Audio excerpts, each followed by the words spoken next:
retailers at the moment are in this type of boat, and it's sometimes a bit bigger, sometimes a bit smaller. We'll talk about that in a second, but they're all squeezed by two problems at the moment, right? We also saw that in the chat before. There is one, inflation from below. Basically, usually we all know the tide is rising, right? The water level is rising. But at the moment, it's a bit more rough. So it's less predictable when your purchase prices are actually going up. And at the same time, there's these supply chain disruptions coming from the top. So basically, you don't even know when your goods are gonna come in, and there are huge delays in the supply chain, which means that there is a much higher risk compared to before, that you will sell out on your products, or that you won't be able to reorder, or not at least not reorder fast enough. Yeah, so that's why these two problems are super relevant now. I think they were very important before, but they are even more relevant now, and I think it's going to stay that way in 2022. And I think the big question is, we said pricing is the lifeboat, and I think there's at least two choices.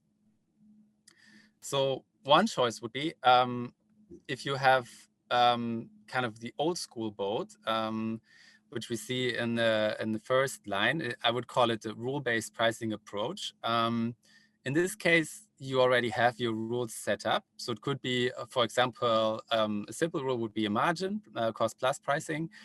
So you say, okay, I just put my cost, and then you get inflation. So let's say you get a 10% cost increase, you just put 10% on top of your prices and you're fine. This also automates your pricing. But the problem is this third step, the review of the impact. That often doesn't happen in this case. Yeah, so people don't take the time, and it's also quite difficult actually to review the impact of this simple rule application.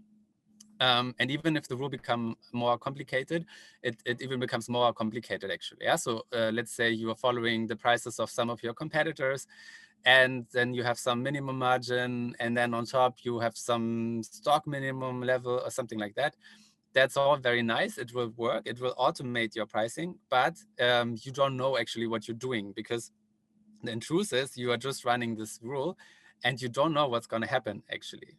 And I think if we're just going back, that's probably not what you would try to do if you're in this boat, right? You would want to know what would happen, yeah, if you're going that direction or the other direction.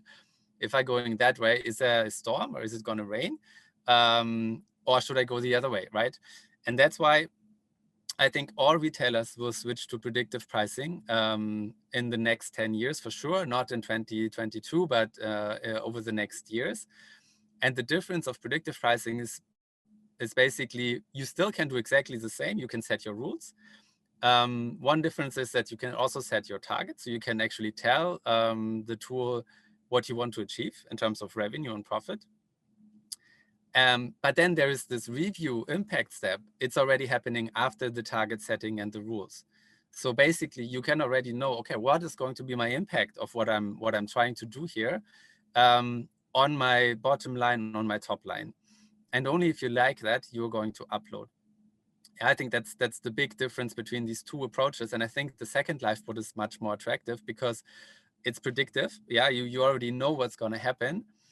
And you're not surprised by the effect when you're uploading. And it's also quite fast in reacting on different needs in your organization. Yeah, so let's say somebody comes in and says, okay, there really is a big need of changing, of increasing sales, simply because you have a squeeze in terms of cash. Well, then you can just put in your target in this predictive pricing that you want to achieve more sales, and it's going to happen. And it automatically calculates all those prices on your 50 channels and for your 1 million products. If you have this rule-based approach, and then you need to change all of your rules in those channels and markets to get more sales, this is a lot more work. Yeah, so that's basically the difference. Yeah, so whereas this in predictive pricing, you're just changing a target. In rule-based pricing, you have to change a lot of rules actually to make changes to your strategy. So it's also less dynamic in a way. Yeah. To go a bit more into detail, to comparison those two boats. in both of them actually automating your pricing process. Yes, so both of them can run automatically. Both of them can use competitor prices, so that's also solved by both of them. But for example, inventory-based pricing, and that is, I think, one of the topics that you need for supply chain problems, is not really done well in rule-based pricing, because if you want to know whether you're going to be in an inventory problem on a product, you need to have a prediction. And for that, you need predictive pricing. The second big topic is elasticity. I'm not sure how aware you are of this concept. So basically, elasticity measures the impact of price changes to your demand. And in rule-based pricing, it is barely used. Yeah, it's not used, at least not easily. Yeah. Predictive pricing, it's inherently used because the prediction is already making a prediction also on elasticity. And I will give you an example in a second where you see how important this can be. Then the third difference is the goal-driven strategy. Yeah, so you can actually have a specific revenue goal that you want to achieve. You cannot plug this into a rule-based pricing. It doesn't work. You need something predictive for it. And you also get a forecast, so there's less risk. Yeah, you will see that there's a huge impact of pricing on both top line and bottom line. So it's important to have a prediction actually that gives you confidence that what you are changing in your prices is the right thing to do. So let's jump a little bit more into detail. So what solves this reorder issue actually? How does it work? Yeah, so let's see here as an example. You have a seasonal product and you're buying it, let's say in the beginning of the year, and you want to be sold out at the end of the year.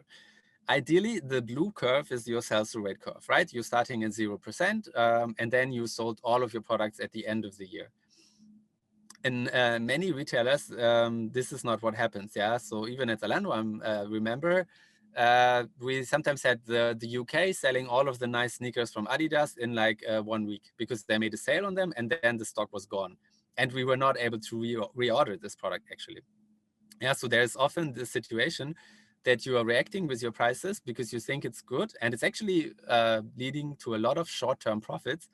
But the problem is that over the course of the entire season, you cannot reorder this product, and so you're losing out on profit. Yeah, so you discounted it. You were too cheap in this red situation. Versus in the yellow situation, let's say you have some flip-flops, and then you're trying to sell them. At the end of the year, you still have 50% of your flip-flops left. Well, then you have to keep them in your storage for another year until you can sell them again. Yeah, so that's the other situation. And both of these situations are not really great if you have a seasonal product and you want to achieve 100% sell-through. And in both of these cases, pricing can help because you can detect the overselling with predictive pricing and kind of automatically go up with the price to kind of bend this red line to the blue line. And the other cases, the yellow line can also be bent up by discounting automatically so that you increase your sales rate automatically, right? And for both of those, predictive pricing is very helpful because you make a prediction anyways, how much you will sell in the next weeks. So you know if you will be overselling or not. Yeah, that's how this is helpful. Elasticity-based pricing is basically the effect that, or measures the effect. I said it before that if you change your price, let's take this example here, where you change your price from 650 to 950. I think this is an aspirin as an example. Yeah, let's think of an aspirin. Then you have €3 more margin, right, in this blue case. But the big question is, how much volume do you lose on this product? And aspirin is actually a product where you don't lose that much volume. Yeah, so that is the big question. If you go these €3 up, the competitors are selling for 650. So if you're selling for 950 on your own website, for example, how much do you still sell? And in this case, you can see it here. This product isn't really so elastic. So you're losing out on sales, but more maybe 20, 30% because it's a product that typically people buy together when they have already made a decision to buy something.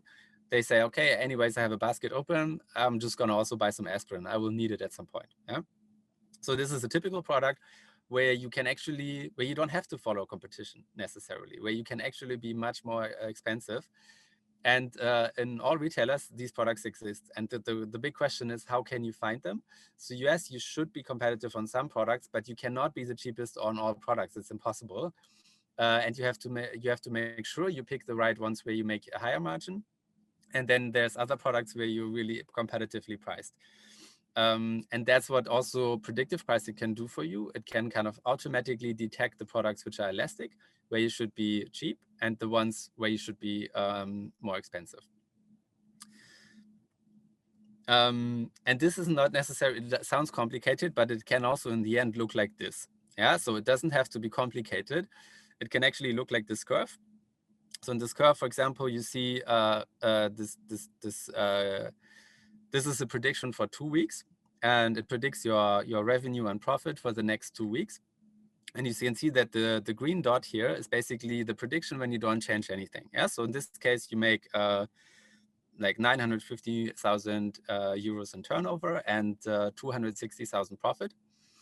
And then the question is, how can you affect this if you change your prices? And as you've seen before, the impact can be quite dramatic. Yeah? So here you can see that you can also have 7% higher profit while even achieving the similar revenue.